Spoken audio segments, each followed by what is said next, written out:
What's the meaning of autonomy?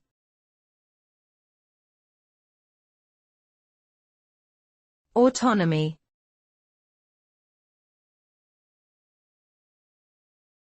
Autonomy.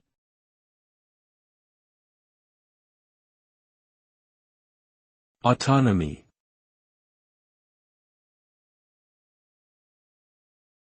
Autonomy.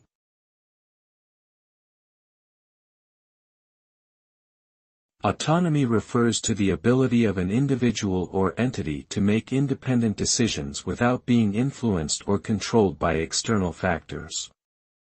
This can manifest in various ways, such as personal autonomy in making choices about one's life or political autonomy in governing a region or country.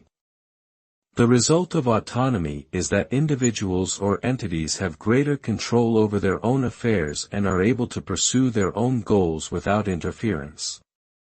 However, with greater autonomy comes greater responsibility and accountability for the outcomes of one's decisions.